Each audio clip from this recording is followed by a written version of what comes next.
వేదిక మీద ఉన్నటువంటి పెద్దలకు, దైవ సేవకులందరికీ నా హృదయపూర్వక నిండు వందనములు ప్రభు పేరిట తెలియజేస్తున్నాను.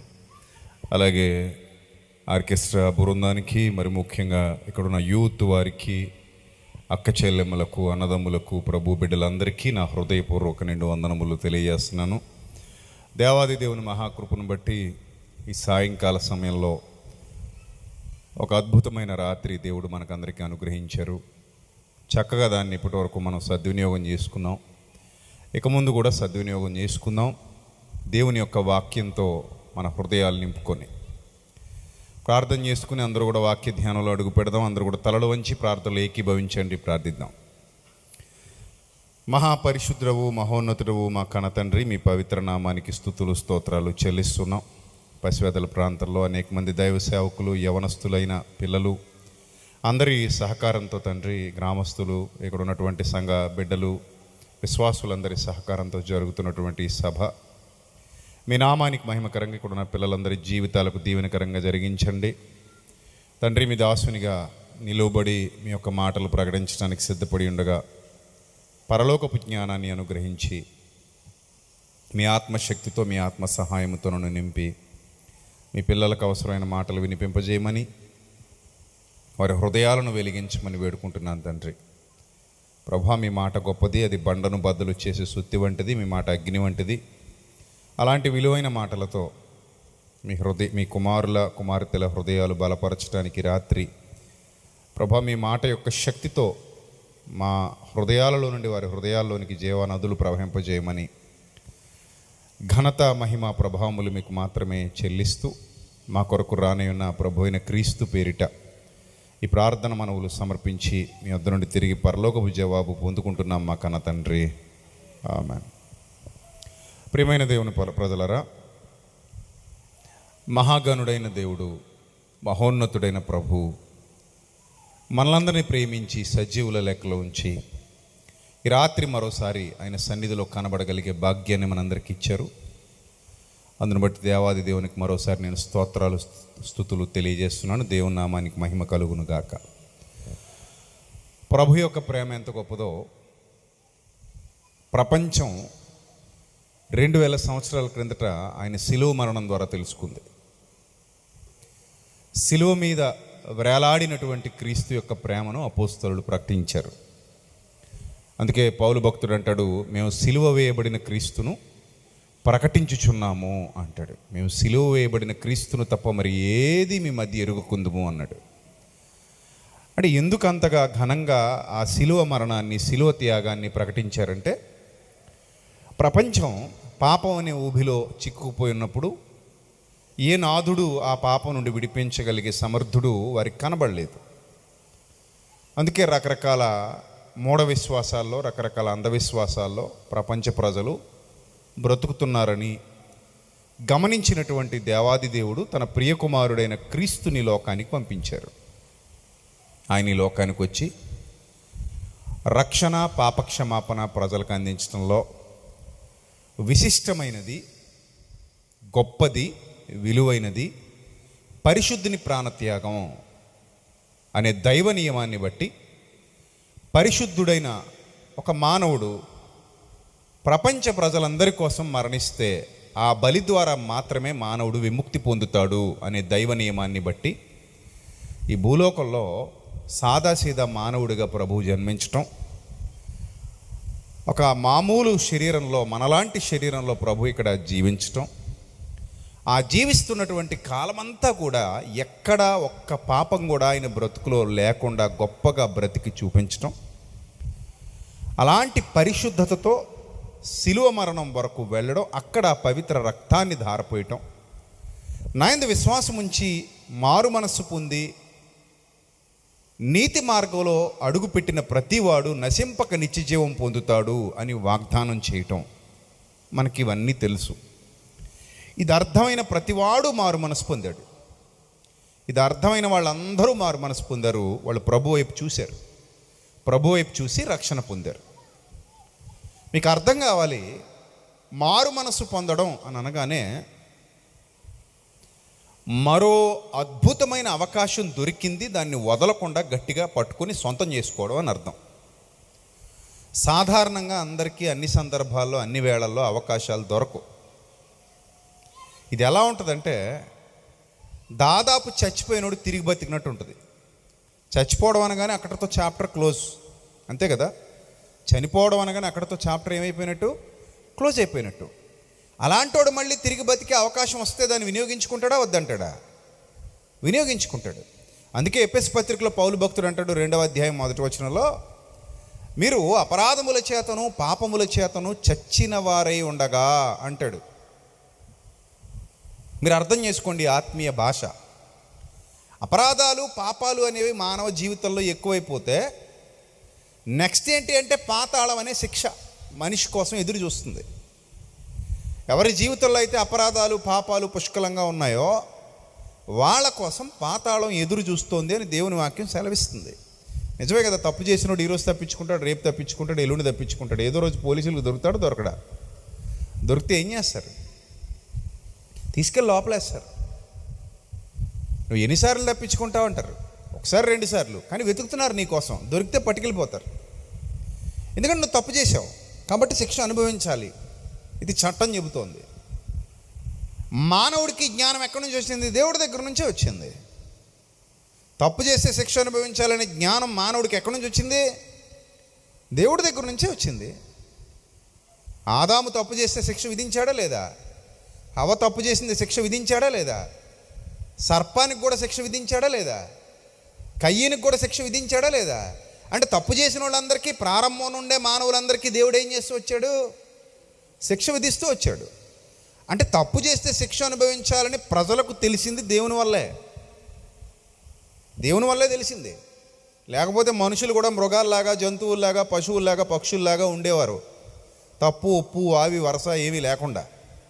కానీ మనుషుల విధి విధానాలు అలా లేవు. ప్రారంభం నుండి కూడా మనుషులకి అరే తప్పు చేస్తే శిక్ష అనుభవించాలి, తప్పు చేస్తే ఫలితం అనుభవించాలి, మంచి చేస్తే ఒకలా ఉంటుంది, చెడు చేస్తే ఒకలా ఉంటుంది. ఇవన్నీ ఎలా తెలిసాయంటే దేవుని వల్ల తెలిసాయి. దేవుడే మూలం వాటన్నిటికీ. మనస్సాక్షి అనేది ఒకటి పెట్టాడు దేవుడు మనలో. కాబట్టి తప్పు చేస్తే శిక్ష అనుభవించాలి. ఎవరైనా సరే పోలీసులు తీసుకెళ్ళిపోతారు, లోపలేసేస్తారు. ఆ తర్వాత ఇంక బయటికి రావడం అనేది ఉండదు. ఆ లోపలే మగ్గిపోవాలి, ఆ లోపలే ఉండిపోవాలి. ఇది పరిస్థితి. ఇప్పుడు భూమి మీద తప్పు చేసిన వాడు ఏదో రోజు దొరుకుతాడు అన్నట్టుగా దైవ నియమంలో కూడా, దైవ చట్టంలో కూడా తప్పు చేసిన వాడు తప్పకుండా దేవుని చేతిలో శిక్ష అనుభవించక తప్పదు. మరి ఏంటి దీనికి పరిష్కారం అంటే, భూమి మీద ఉన్న చట్టాల్లో ఉన్నట్టే దేవుడి చట్టం దగ్గర కూడా ఒక అవకాశం ఉంది. భూమి మీద ఉన్న చట్టాల్లో క్షమాభిక్ష అనే ఒక అవకాశం ఉంది. భూమి మీద ఉన్న చట్టాల్లో క్షమాభిక్ష, పెద్ద పెద్ద తప్పులు చేసి ఉరిశిక్షలు పడ్డ వాళ్ళకు కూడా రాష్ట్రపతి సంతకంతో క్షమాభిక్ష పెట్టబడుతుంది. రాష్ట్రపతికి అర్జీ పెట్టుకోవచ్చు వాళ్ళు. అయ్యా మేము పశ్చాత్తాపం చెందుతున్నాం, తప్పు చేసాం, రిగ్రెట్ అవుతున్నాం, మారడానికి మాకు ఒక అవకాశం ఇవ్వండి అని ఎవరైనా ఒకవేళ రాష్ట్రపతికి అర్జీ పెట్టుకుంటే, రాష్ట్రపతి గారి మనసు కరిగితే ఆ వ్యక్తి యొక్క శిక్షను రద్దు చెయ్యవచ్చు. రద్దు చేసే అధికారం ఎవరికి ఉంది? రాష్ట్రపతికి ఉంది. ఉరి శిక్షను కూడా రద్దు చేయగలడు, మరణ శిక్షను కూడా రద్దు చేయగలడు ఆయన తలుచుకుంటే. ఒక మానవుడు, రాష్ట్రపతి కూడా మానవుడే కదా, మారిపోతాడు ఆయన కూడా. పదవిలో ఉన్నంతకాలమే. పదవి దిగిపోతే మళ్ళీ సాదాసీదాగా ఉంటాడు. పదవి దిగిపోతే అధికారం పోతుంది, ఆ సంతకానికి పవర్ పోద్ది. ఒక మానవుడు మరో మానవుడి పాపాన్ని ఏం చేయగలుగుతున్నాడు? క్షమించగలుగుతున్నాడు. ఒక మానవుడు మరో మానవుడి మరణశిక్షను ఏం చేయగలుగుతున్నాడు? రద్దు చేయగలుగుతున్నాడు. ఇది మన చట్టంలో చూస్తున్నాం. ఇది ఎక్కడ నేర్చుకున్నాం మనం? ఇవన్నీ ఎక్కడ నేర్చుకున్నాం? దేవుడి దగ్గరే నేర్చుకున్నాడు మానవుడు. అంటే దేవుడు కూడా ఒక మానవుడి యొక్క మరణశిక్షను కావాలనుకుంటే ఏం చేయగలడు? రద్దు చేయగలడు. ఎప్పుడు రద్దు చేస్తాడు? ఎలా పడితే అలా రద్దు చేయడు. నీలో పశ్చాత్తాపం మొదలైనప్పుడు, నీలో పరివర్తన వచ్చినప్పుడు, నీలో జీవితం పట్ల అవగాహన వచ్చినప్పుడు, నీలో తప్పు చేశాను అనే భావన నిన్ను కృంగదీసి పశ్చాత్తాపం వైపు నడిపించి మారు మనసు దిశగా అడుగులు వేయించినప్పుడు, కన్నీటితో నీ కళ్ళు నిండిపోయినప్పుడు, అప్పుడు దేవుడు నీ పాపాన్ని క్షమించడానికి ఆలోచిస్తాడు. ఎవరు పాపాలు పడితే వాళ్ళ పాపాలు క్షమించడానికి దేవుడు సిద్ధంగా లేడు. అర్థమవుతుందా? చాలామంది ఇప్పటికీ ప్రభు మీద, క్రైస్తవ్యం మీద నిందలేస్తూ మాట్లాడేవాళ్ళు ఉన్నారు సోషల్ మీడియాలో. ఇన్ని పాపాలైనా చేసేయచ్చు అంటే వీళ్ళు యేసుప్రభుని నమ్ముకుంటే వీళ్ళ పాపాలన్నీ తీసేస్తాడంట. ఇదేం భక్తో, ఇదేం బోధో, ఇదేం బైబిలో, ఇదేం క్రైస్తవ్యమో అంటున్నారు కొంతమంది. బైబిల్ అలా చెప్పిందా? మీరు ఎన్ని పాపాలైనా చేసుకోండి, నా దగ్గర రండి, నేను మిమ్మల్ని క్షమించేస్తాను అన్నాడు యేసుప్రభు? సర్టిఫికేట్ ఇచ్చాడా ఏంటి పాపాలు చేసుకోవడానికి? అధికారం ఇచ్చాడా పాపాలు చేసుకోవడానికి యేసుప్రభు? అలా ఇచ్చాడమ్మా యేసుప్రభు అధికారం ఇవ్వలా. రోమాపత్రికలో పౌలు భక్తుడు చాలా స్పష్టంగా చెప్తున్నాడు, కృప విస్తరింపవలనని పాపమునందు నిలిచియుందుమా అన్నాడా లేదా? రోమాపత్రిక ఎంత స్పష్టంగా దేవుని వాక్యం సెలవిస్తుందంటే, పౌలు భక్తుడు మాట్లాడుతూ అంటున్నాడు, కృప విస్తరించాలని పాపమందు నిలిచియుందుమా అట్లా అనరాదు అంటాడు. రోమాపత్రిక 6వ అధ్యాయము. అలాగైతే ఏమందుము, మొదటి వచనం, అలాగైనా ఏమందుము, కృప విస్తరింపవలనని పాపంలో నిలిచి ఉంటామా? అలా అనరాదు. పాపం విషయమై చనిపోయిన మనము ఇక మీదట ఎలాగూ దానిలో జీవించుదుమో అన్నాడు తప్ప, పాపానికి మీకు ప్రభు సర్టిఫికెట్ ఇచ్చాడు, హ్యాపీగా ఎంజాయ్ చేసుకోండి, పాపం చేసుకోండి అని పౌలు ఎప్పుడు చెప్పలా, బైబిల్ ఎప్పుడు చెప్పలా. కానీ కొంతమంది ఏం అర్థం చేసుకున్నారు, ప్రభు చెప్పిందని సరిగా అర్థం చేసుకోలేకపోయారు. ఇప్పుడు రాష్ట్రపతి ఒక ఉరిశిక్ష పడిన ఖైదీకి క్షమాభిక్ష పెట్టారు అనుకుందాం. అంటే ఇక మీదట నువ్వు బయటికి వెళ్ళి, నేను చంపట్లేదు కాబట్టి, నీకు బతికే అవకాశం మళ్ళీ ఇచ్చాను కాబట్టి, నీ పాపం క్షమించాను కాబట్టి, సరికొత్తగా మళ్ళీ కొత్త ఖాతా ఓపెన్ చేసుకుని కొత్త తప్పులు కొత్త పాపాలు చేసుకోనా?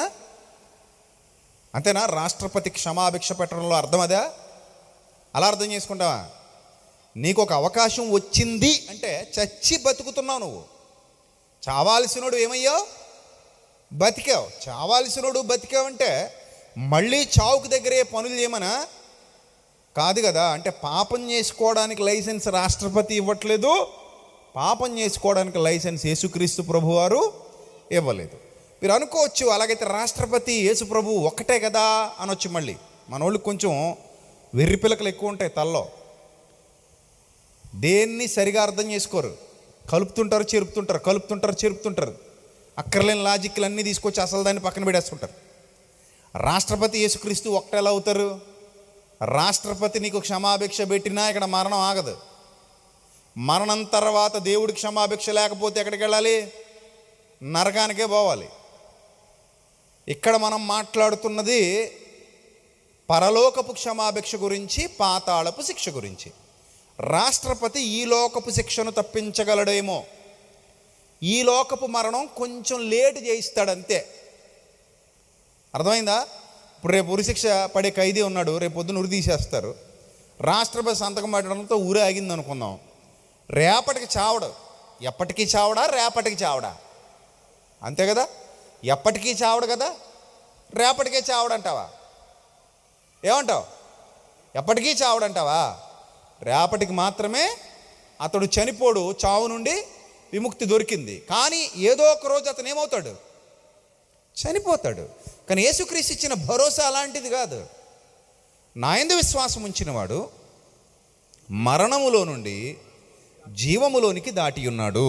అనగా యేసుక్రీస్తునందు విశ్వాసం ఉంచినవాడు భూమి మీద మరణిస్తాడు, రెండవ మరణానికి అతని మీద అధికారం లేదు. అతడు నరకానికి వెళ్ళడు, పాతాళ లోకానికి వెళ్ళడు, అతడు నిత్య జీవానికి వెళతాడు.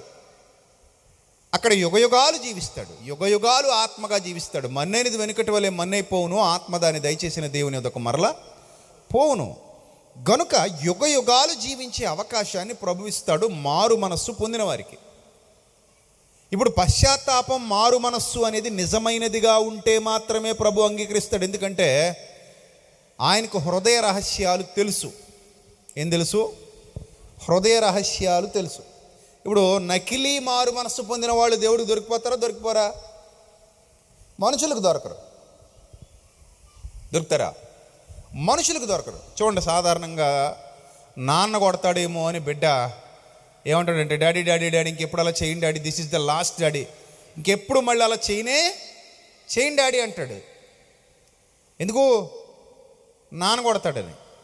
2-3 రోజులు పోయాక మళ్ళీ అదే పని చేసే పిల్లలు ఉన్నారు లేదా? ఉన్నారు లేరా? ఉన్నారు. నాన్నకి దొరుకుతారా? మళ్ళీ ఎప్పుడో పట్టుబడితే తప్ప నాన్న ఏమనుకుంటాడు? మారిపోయారు నా పిల్లలు అనుకుంటాడు. అనుకోడా? గుడ్డి నమ్మకం పాపం నాన్న కదా, నాన్న అంతే నమ్ముతాడు పిల్లల్ని. నా బిడ్డలు కదా మారిపోయారులే, మారిపోయి ఉంటారు, అబద్ధాలు చెప్పరు నా బిడ్డలు అనుకుంటాడు. కానీ దేవుడు నీ మనస్సులో తలంపు పుట్టక మునుపే ఆయన హృదయ రహస్యాలన్నిటినీ ఎరిగినవాడు. ఒకవేళ ఇది ఫేక్ మారు మనస్సు అనుకో, ఫేక్ పశ్చాత్తాపం అనుకో, నకిలీ ఏడుపు అనుకో, నకిలీ ప్రార్థన అనుకో, దేవుడు కనిపెట్టేస్తాడా? కనిపెట్టాడా? ఏమా కనిపెడతాడా? కనిపెడతాడు. ఇప్పుడు నకిలీ ప్రార్థన, నకిలీ మారు మనస్సు, నకిలీ కన్నీళ్ళు, నకిలీ పశ్చాత్తాపం అన్నప్పుడు వారికి రక్షణ లభిస్తుందా? చెప్పాలి. లభిస్తుందా? లభించదు. నో డౌట్ ఎట్ ఆల్, లభించదు. స్ట్రైట్ ఫార్వర్డ్ ఆన్సర్, లభించదు. ఎందుకు లభించదు అని అంటే వాళ్ళలో ఉన్నది యథార్థమైన భక్తి జీవితం కాదు, వాళ్ళలో ఉన్నది యథార్థమైన పశ్చాత్తాపం కాదు, యథార్థమైన మారు మనస్సు కాదు. గనుక దేవుడు వారిని లక్ష్య పెట్టడం లేదు. ప్రజలు లక్ష్య పెడతారు, నేను మారిపోయినంటే దగ్గర తీసేసుకుంటారు. కానీ ప్రభు అలా కాదు. నీ పశ్చాత్తాపం వాక్యానుసారమైనది కాకపోతే నీకు ఆయన సంతకం పెట్టరు. దావీదు తప్పు చేశాడు, పాపం చేశాడు. కానీ ఒకరోజు నాతాను ప్రవక్త వెళ్ళి దావీదును గద్దించినప్పుడు దావీదు రియలైజ్ అయ్యాడు. గుండె పగిలిపోయింది, ఏడ్చాడు, సింహాసనం దిగిపోయాడు, ధూళిలో కూర్చున్నాడు, కన్నీరు గార్చాడు. ఆ రోజు దేవుణ్ణి వేడుకుంటున్నాడు, ప్రభువా విరిగి నలిగిన మనస్సే నీకు ఇష్టమైన బలి అన్నాడు. దేవుడు కాన్సన్ట్రేషన్గా చూస్తున్నాడు, దావీదుని చూస్తున్నాడు పరలోకం నుంచి. దావీదు జీవితంలో జరుగుతున్న ఘట్టాలు ఏవైతే ఉన్నాయో అన్నీ తెలుసు ఆయనకి. ఇప్పుడు హృదయ రహస్యాలు ఎరిగినవాడు దేవుడు. దావీదు హృదయంలో ఉన్న పశ్చాత్తాపం ఫేకా ఒరిజినల్ ఆయనకి తెలీదా? తెలీదా? తెలుసు. దావీదు కన్నీళ్లు ఫేకా ఒరిజినల్ ఆయనకి తెలీదా? తెలుసు. దావీదు ఏ రీతిగా ప్రార్థన చేస్తున్నాడు అనేది దేవుడు తెలుసు, విన్నాడు. 51వ కీర్తన మీరు చదివితే 51వ కీర్తన ఒకసారి చదవండి.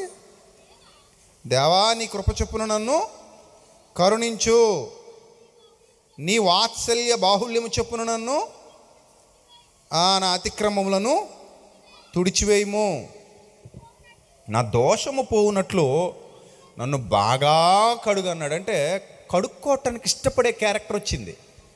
ఆ బురదలో ఉండిపోవాలని అనుకోవట్లేదు ఆయన. ఆ పాత రోత జీవితం నుండి విడుదల పొందాలి అనుకుంటున్నాడు. ఆ అస్తవ్యస్తంగా చెత్త పేరుకుపోయిన హృదయాన్ని శుద్ధీకరించుకోవాలి అనుకుంటున్నాడు, శుద్ధి చేసుకోవాలనుకుంటున్నాడు. ఏ అంతరంగంలో అయితే మలినాలు ఎక్కువైపోయాయో, చీకటి పేరుకుపోయిందో, ఆ చీకటి నిండిన హృదయాన్ని బాగు చేసుకోవాలనుకుంటున్నాడు. అందుకే ఏమన్నాడు ఇక్కడ? నా దోషము పోవునట్లు నన్ను బాగుగా కడుగుము, నా పాపము పోవునట్లు నన్ను పవిత్రపరచుము. ఇది ఎవరు చేయాలి? ప్రభువే చేయాలి. మానవులు చేయలేరు, ఎందుకంటే నీతిమంతుడు లేడు, ఒక్కడు కూడా లేడు. అందరూ పాపం చేసి దేవుడు అనుగ్రహించే మహిమను పొందలేకపోయిన వాళ్ళమే మనం అందరం.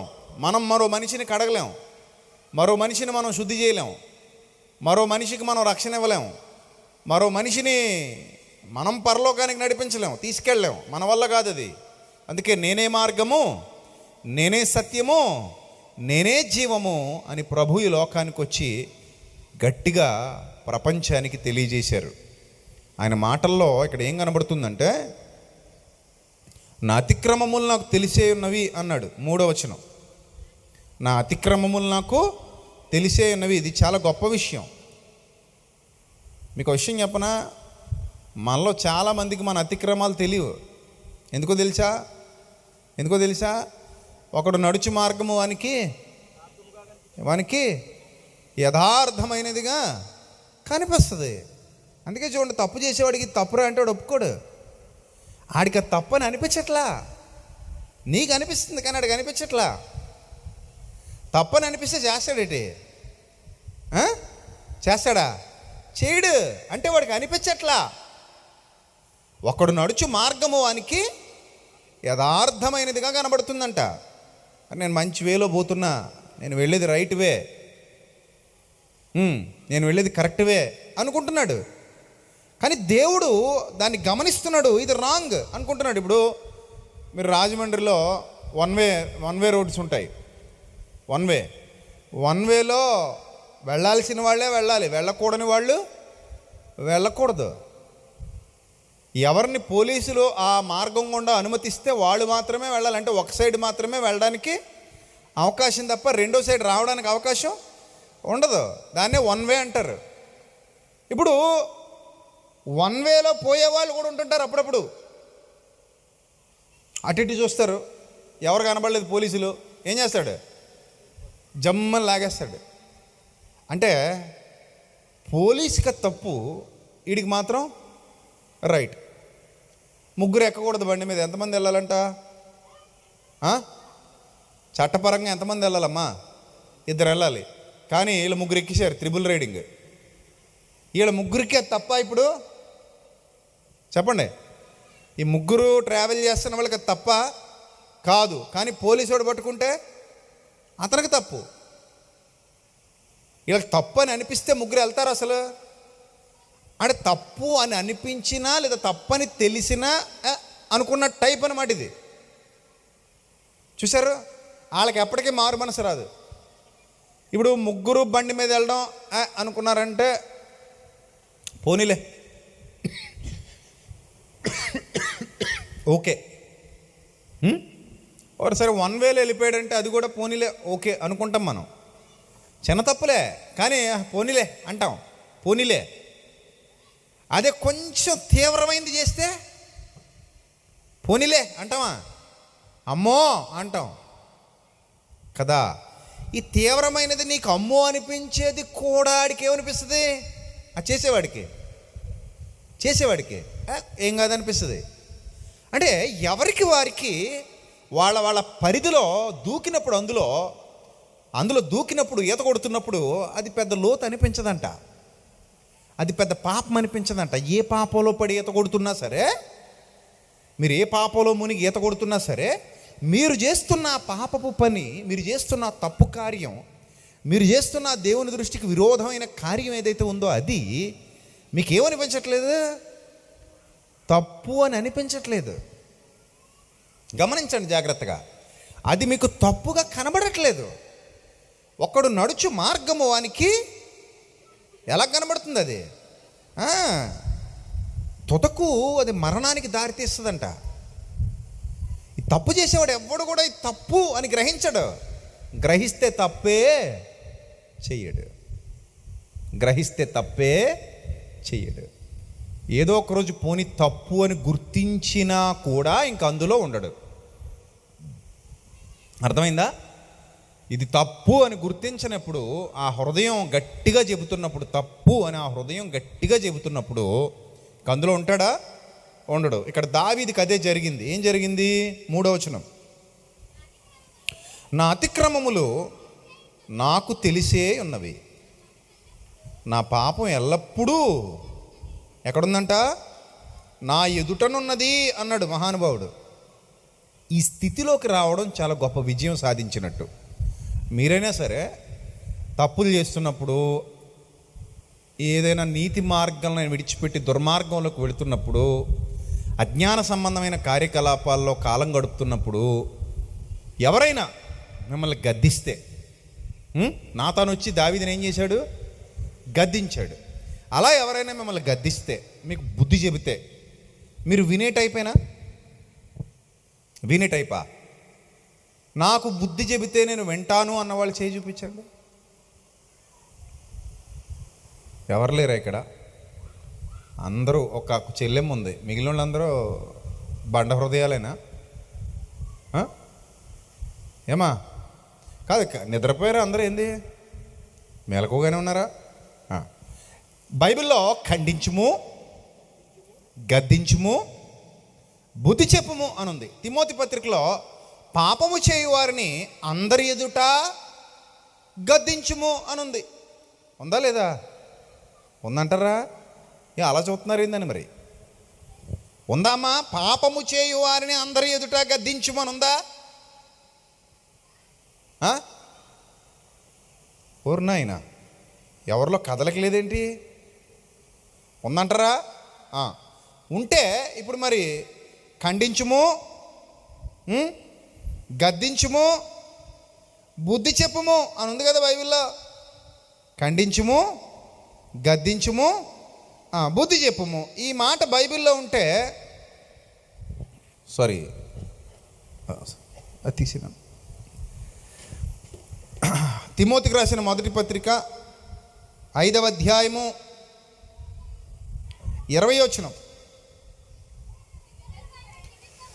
తిమోతికి రాసిన మొదటి పత్రిక 5వ అధ్యాయము 20వ వచనం చదవండి.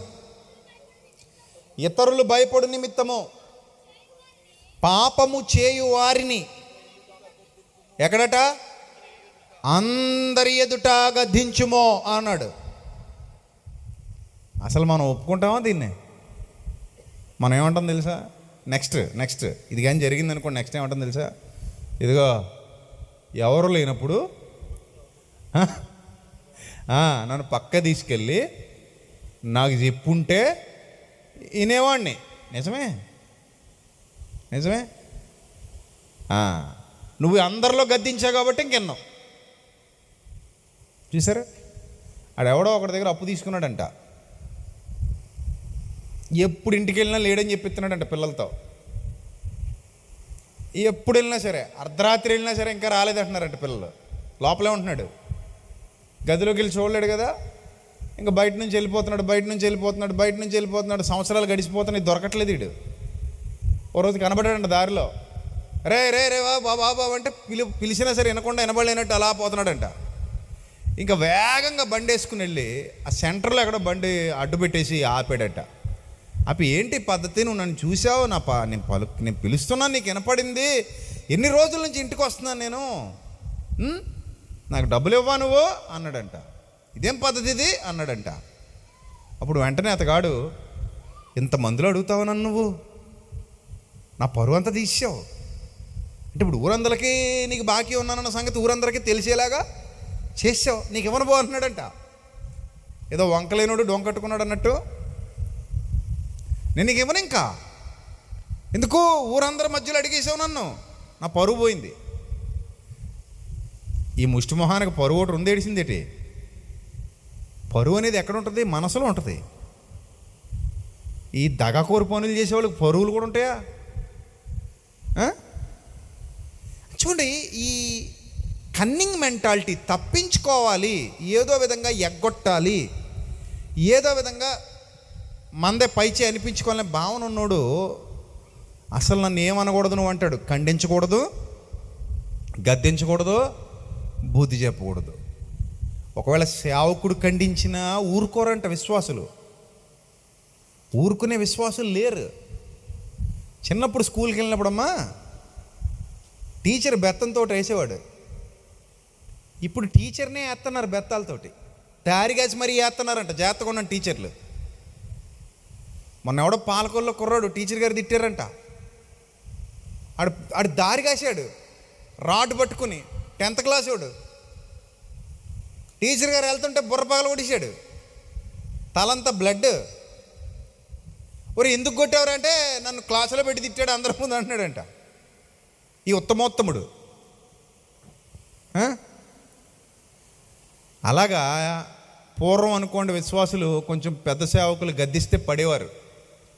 ఇప్పుడు వీళ్ళు సేవకుల్ని గద్దిస్తున్నారు. పడ్డం మాట పక్కనట్టు.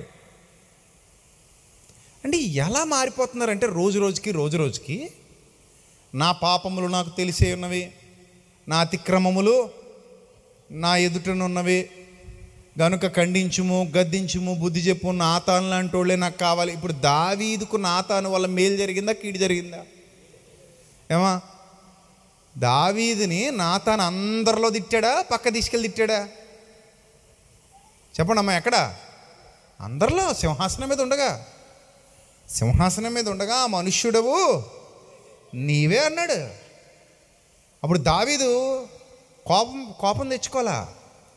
దేవుడు పంపించినోడు వచ్చాడు అని గ్రహించి, ఇది దేవుని తీర్పు అని గ్రహించి, ఇది దేవుని గద్దింపు అని గ్రహించి వెంటనే సింహాసనం దిగేశాడు.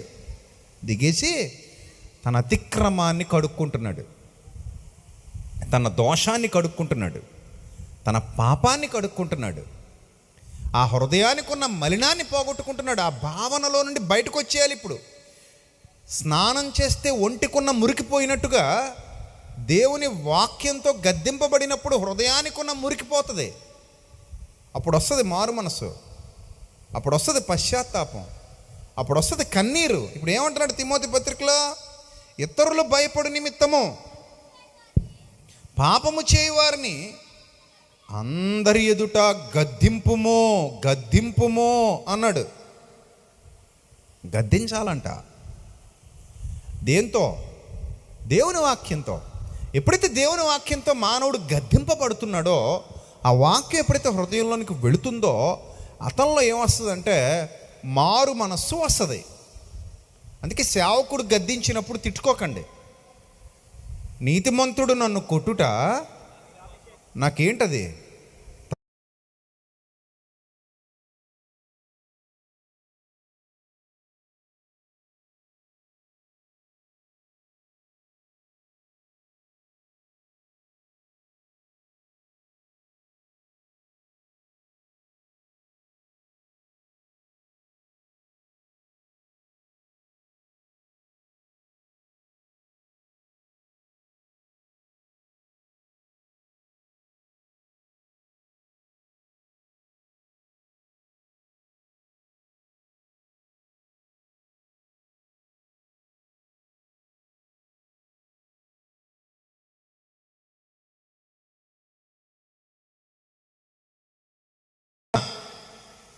ఒక్కసారే వస్తుందమ్మా.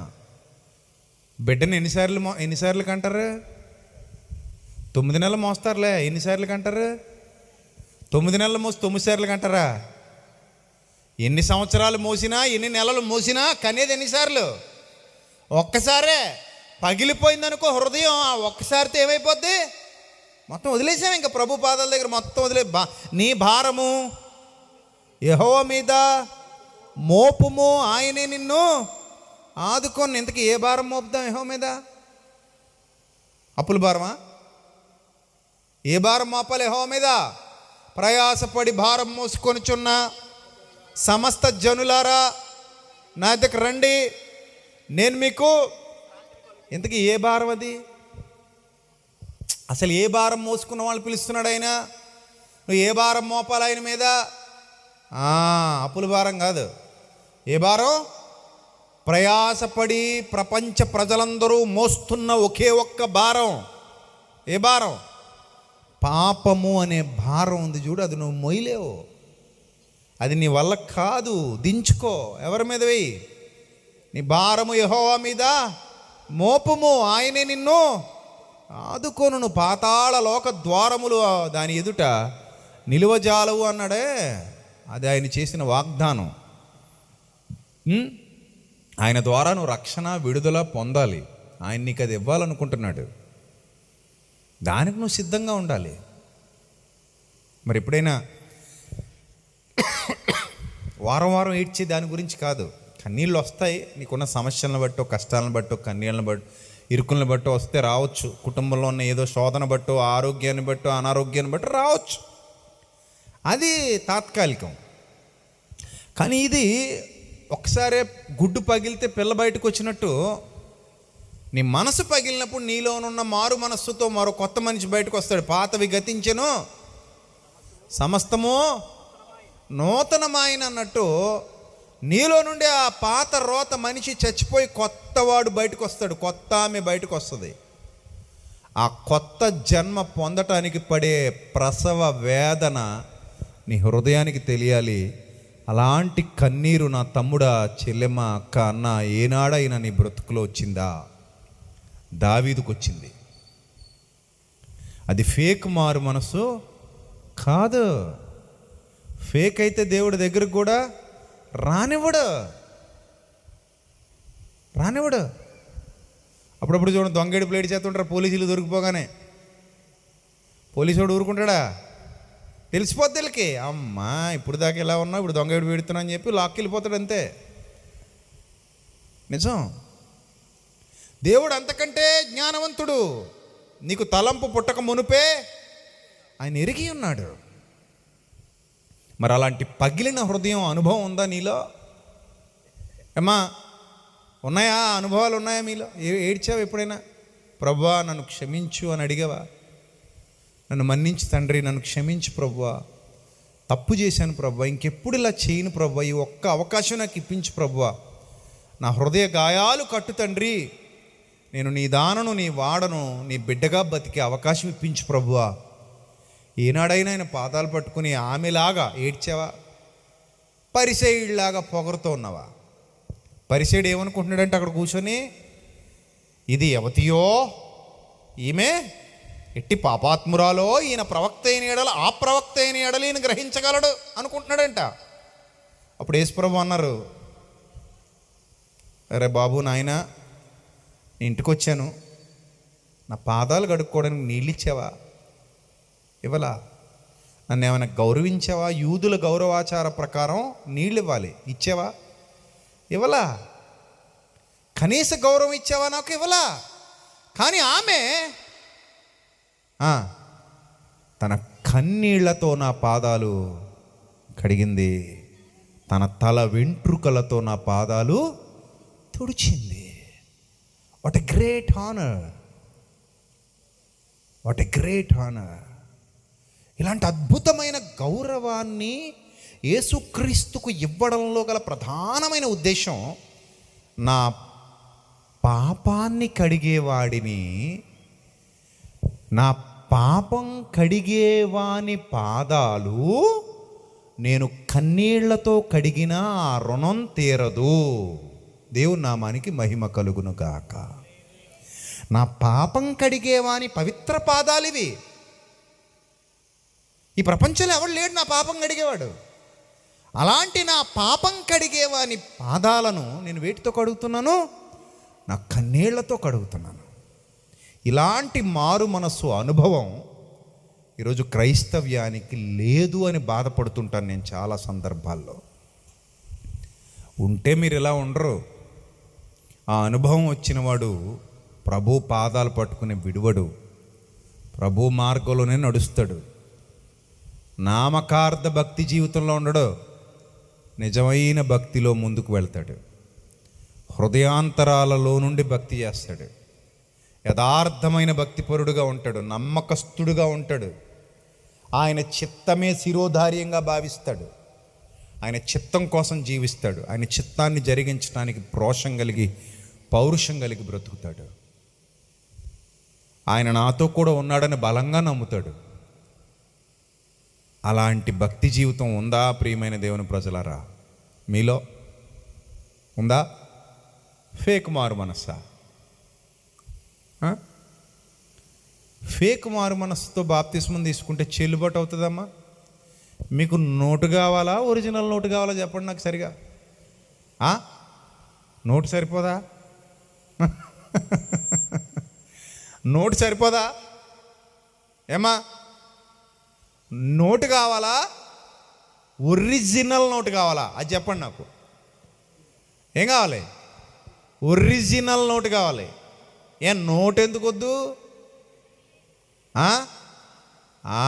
నోటులో దొంగ నోటు కూడా ఉంది. దొంగ నోటు కూడా చూడడానికి ఎట్టుంటుంది? ఒరిజినల్ లాగానే ఉంటుంది. రెండు పక్కపక్కనే కూర్చుంటాయి చర్చిలో. ఏమా, రెండు చర్చిలు ఎక్కడ కూర్చుంటాయి?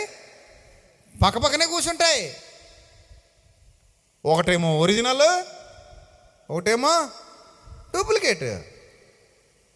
కానీ చర్చిలో సాగినంతకాలం రెండు సాగుతాయి. ఇదట్టుకెళ్ళిన జంతికలు ఇచ్చేస్తాడు తెంగరోడు, అదట్టుకెళ్ళిన డ్రింక్ ఇచ్చేస్తాడు తెంగరోడు. రెండింటికి విలువ ఒకలాగే కనబడుతుంది, ఎందుకంటే వీడికి వెళ్తే అది ఏటో. కానీ రెండు పట్టుకెళ్ళి బ్యాంకులో పెడతాం, మిషన్లో. అప్పుడు మిషన్ అరుతుంది. అప్పుడు దీన్ని ఏం చేస్తారు? చించేస్తారు. ఆ మిషన్ ఎవరు అనుకుంటున్నారు? క్రీస్తు న్యాయపీఠం. అర్థమైందా? ఆ మిషన్ ఎవరు? క్రీస్తు న్యాయపీఠం దగ్గరికి వెళ్ళబోతున్నాం అమ్మ. నోటు, ఓ నోటు. ఏ నోటు? ఏ నోటు? అదే కదా ఇప్పుడు తేలాలి. అన్ని నోట్లే పచ్చగా కలకల్లాడిపోతున్నాయి. ఇంకో విచిత్రం చెప్పనా? మంచి నోటు కంటే దొంగ నోటు ఎక్కువ మెరిసిపోద్ది. తగతగదలా ఆడేస్తుంటుంది, పెళమంటది. అమ్మో, ఈ ఇరుపులు మెరుపులు చూడలేము. ఇంకా మనం ఇదే ఒరిజినల్ అనుకుని భ్రమపడిపోయేంత అలా మెరిసిపోద్ది. ఈ మధ్య అందులో గాంధీ తాత బొమ్మ వేసేస్తున్నారు. ఇది వరకు కొంచెం ఏదో మనం కూడా చూడొచ్చు అన్నట్టు ఉండేవి. గాంధీ తాత బొమ్మ మరీ పలచకుంటుందండి. ఇప్పుడు ఆడికి అర్థమైపోయింది, పలచకుంటుందని నీకు అర్థమైంది కదా, ఇప్పుడు చిక్కగా వేసి పెడతాను చూసుకొని వేస్తున్నాడు అనమాట. అంటే ఇందులో స్ట్రిప్ ఉండదండి, ఆ మెరుపులు స్ట్రిప్ ఉండదండి అనేవారు. అది కూడా వేస్తున్నాడు ఇప్పుడు. ఇంక ఏదైనా సరే నువ్వు కనిపెట్టరా, ఎక్కడ లోపం ఉందో మిషన్ తప్ప మనిషి కనిపెట్టలేనంత తెలివిగా తయారు చేశారు దొంగ నోట్లు. ఏదో పాకిస్తాన్ కరెన్సీ అంట, మొత్తం మీద దింపుతున్నారంట. ఏమవుతుంది? ఇక్కడ బాగానే తిరిగిపోతారు, అన్నీ బాగానే నడిచిపోతాయి. కానీ ఏదో ఒక రోజు మిషన్లోకి వెళ్తావు, మిషన్ నీ రంగు బయటేసేద్ది, అసలు కథ బయటికి తీసుకొచ్చేస్తుంది. అప్పుడు ఖచ్చితంగా ఆ నోట్ని ఏం చేయాలమ్మా? చించి పడేస్తారమ్మా. విలువలేని నోటిది. సిద్ధపడ్డ కన్యకలు, సిద్ధపడని కన్యకలు, చించివేయబడే నోట్లు, ఖజానాలోకి వెళ్ళే నోట్లు. ఏ నోటుగా ఉండాలనుకుంటున్నావో ఈ నైటే డిసైడ్ చేసుకో. అర్థమైందా? ఏ నోటుగా ఉండాలనుకుంటున్నావో ఈ నైటే ఖరారు చేసుకో. లేదు వచ్చాడేదో ప్రసంగికుడు వాక్యం చెప్పాడు, ఇలా చాలామంది ప్రసంగికులు వస్తుంటారు, వాక్యం చెప్తుంటారు, వెళ్ళిపోతుంటారు, సరే మామూలే అనుకుంటే నీ కర్మ, నిన్నెవడు బాగు చేయలేడు. ఎందుకో చెప్పనా? ఒక్కోసారట ఇదే చివరి పిలుపు, దేవుని పిలుపు, ఆఖరి పిలుపు అవ్వచ్చట మనకి. కానీ అది మన మానవుడు గుర్తించలేడు. ఇశ్రాయేలీలు అలా చాలా తప్పులు చేశారు.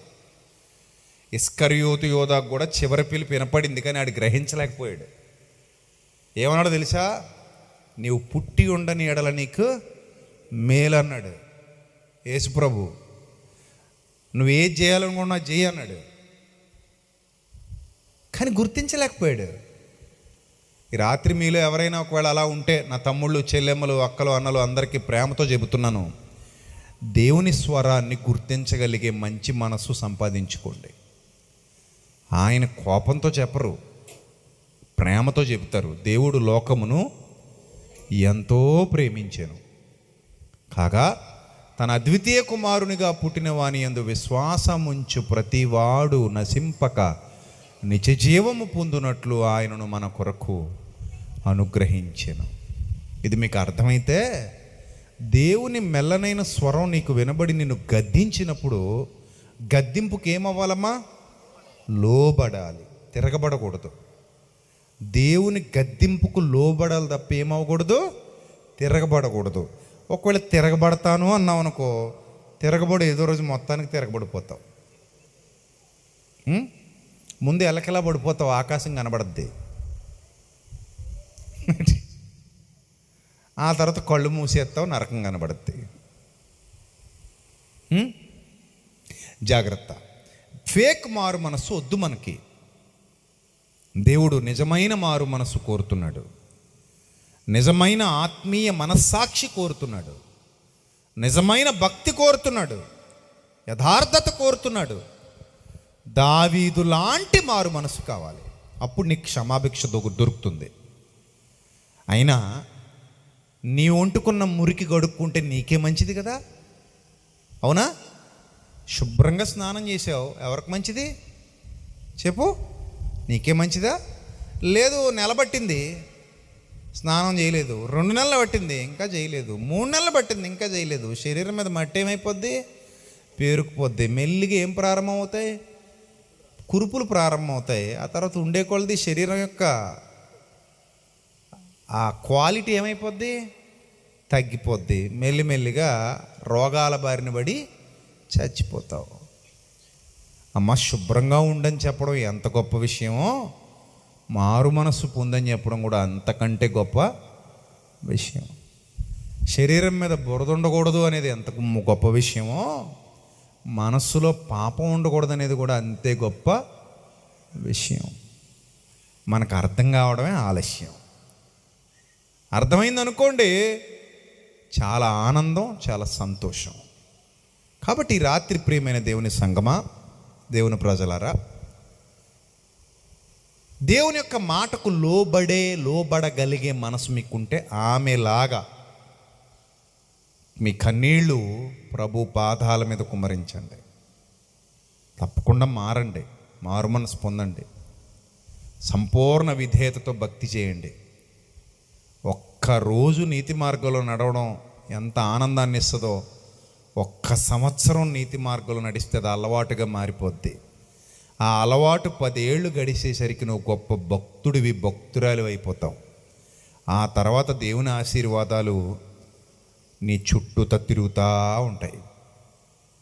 ఒక మాట చెప్పి నేను ముగిస్తాను. పేతురు గారు చెప్తున్నారు ఏమనంటే, పేతురు గారు మొదటి పత్రిక రాస్తూ ఎంత గొప్ప విషయం చెప్పారంటే, 3వ అధ్యాయము 10వ వచనంలో, పేతురు గారు రాసిన మొదటి పత్రిక 3వ అధ్యాయం 10వ వచనంలో, జీవాన్ని ప్రేమించి మంచి దినాలు చూడగోరు వాడు ఎవడైనా ఉంటే వాడట చెడ్డదాని పలుకకుండా తన నాలుకను, కపటపు మాటలు చెప్పకుండా తన పెదాలు కాచుకోవాలి. అతడు కీడు నుండి తొలగి ఏం చేయాలి? మేలు చేయాలి. సమాధానాన్ని తానే వెదకాలి, దాన్ని ఏం చేయాలి? వెంటాడాలి. ఎందుకంటే ప్రభు కన్నులు ఎవరి మీద పడితే వాళ్ళ మీద లేవట. ఎవరి మీద ఉన్నాయట? మనం ఏమనుకుంటామంటే, అయ్యగారు చెయ్యేసి ప్రార్థన చేశారు కదా, సరిపోతే నా మీద కూడా వచ్చేస్తే ప్రభు కన్నులు అనుకుంటాం. అలా రావమ్మా, అలా రావు. ప్రభు కన్నులు ఎవరి మీదకి వస్తాయి? కేవలం నీతిమంతుల మీద. ఆయన చెవులు ఎవరి ప్రార్థనల వైపు ఉంటాయి? కేవలం వారి ప్రార్థనల వైపు ఉన్నవి. కానీ ప్రభు ముఖము కీడు చేయి వారికి విరోధముగా ఉన్నది అని వాక్యం సెలవిస్తుంది. కాబట్టి టేక్ యువర్ ఓన్ డెసిషన్. మంచి నిర్ణయం తీసుకోండి. మీరు ఇంటికి వెళ్ళిన తర్వాత కూడా మించిపోయింది ఏమీ లేదు.